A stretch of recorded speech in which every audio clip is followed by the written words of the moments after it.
A couple of days ago, I made a community post where I talked about how God did something for me that I myself didn't have the courage to follow through with. And that was ending a friendship that lasted over a decade. Now, how many people can say they've had a friendship that's lasted that long? 30, 40-year-olds can't even say that. And me at 29, I was indeed blessed with this friendship that lasted this long. But to be quite honest with you, I seen this coming years ago. I mean, I even had one of my own personal monologues about it, but I just hoped and prayed that the great divide that we are experiencing right now didn't affect this friendship.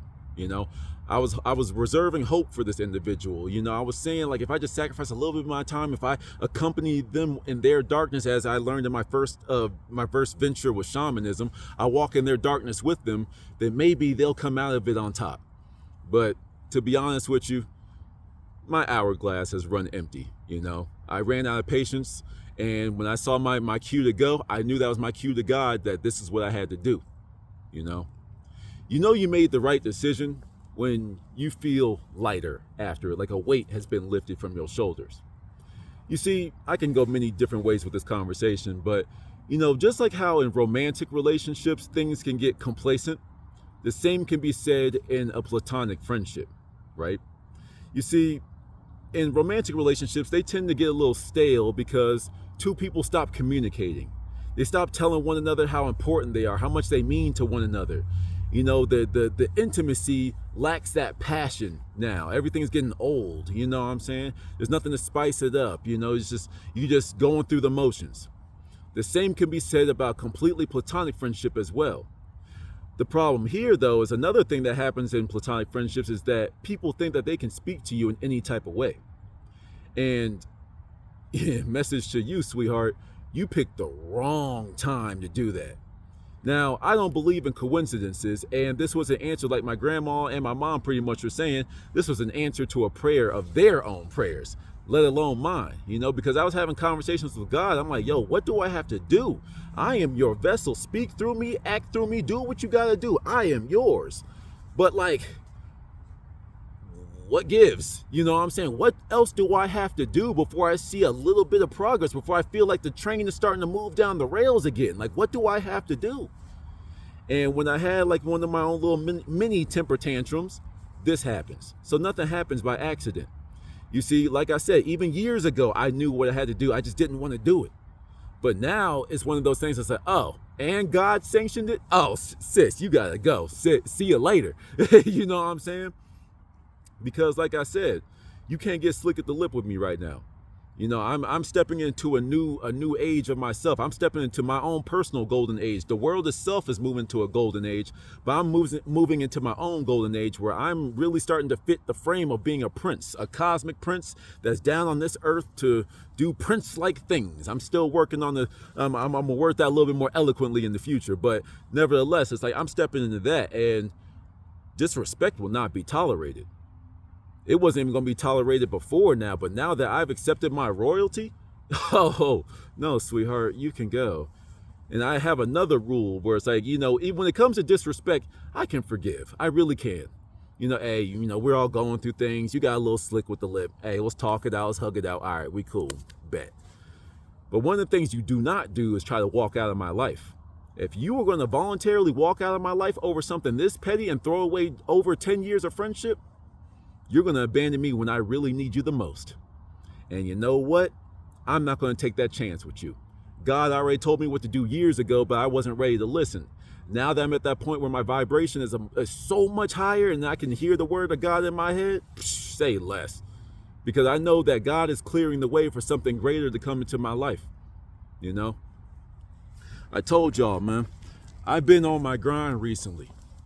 I've been getting very, very, very steadfast in my routines every single morning. Haritaki, monatomic gold with another assortment of other herbs and supplements. But those are the two: Haritaki, monatomic gold.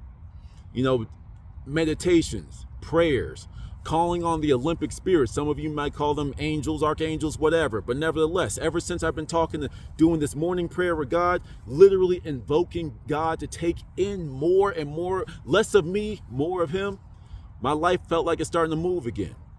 And the thing that tends to happen for all of you that have gone through your self-work, your shadow work, for those of you that are rising your vibration, for those of you that are experiencing higher and higher levels of success, you realize that the people that aren't moving at your pace will tend to fall off. It's just that simple. Like attracts like. And when you make changes, people don't like the changes that they experience with you. And without giving too much information about the situation, the person thought that, I was talking down on them. You know how I've said many a times, I'm not looking down on you. You're looking up to me. And you don't like this change. You don't like the fact it's breaking your neck to see how high I'm rising. If you can't keep up, so be it. I'm not looking down on you. I'm just working my way up. It's just that simple. So take that into consideration. Use my story as an example. Do not be afraid to cut people off. When you get your cue, take it. There are 8 billion people on this planet. Do not slow down your progress for one. I don't care if it's a family member. I don't care if it's a friend. I don't care if it's a loved one. I don't care if it's a romantic interest. I don't care. That's one person. Never let one person slow you down like this person's been slowing me down for the past few years. Always calling me and complaining about something that they got themselves in, and wondering why they are where they are. It's like, well, I told you 8,000 times, if you're not going to listen to my wisdom as a young person that's devoting my time to you when I could be meditating, when I could be doing my own thing, when I could be reading a book, when I could be researching some new herbs and supplements and stuff, and you don't listen to me and you keep on making the same mistakes over and over, that's the easiest way to wither down my patience. Before you make rash decisions, however, I will say that this individual did something for me that I also needed. Take a break from someone for a couple of weeks first. Make sure this isn't a rash decision. See, this person had to get their mind right and what they were doing in their free time. I'll leave off, but you gonna stop talking to me to give your time to these people? Okay. Okay. You know what I'm saying? But nevertheless, give yourself a break from the person first before you completely cut ties. And then when they come back, now that you're refreshed, now that you haven't been spending so much time on that person, see what life is like now that they've re-entered your life. Do you find yourself getting annoyed when they call? Are you getting bothered? Well, that kind of is your telltale sign, ain't it? It's like, damn, I just went through 2 weeks without having to hear none of your bullshit, none of your drama, none of your complaints. I didn't miss the peace.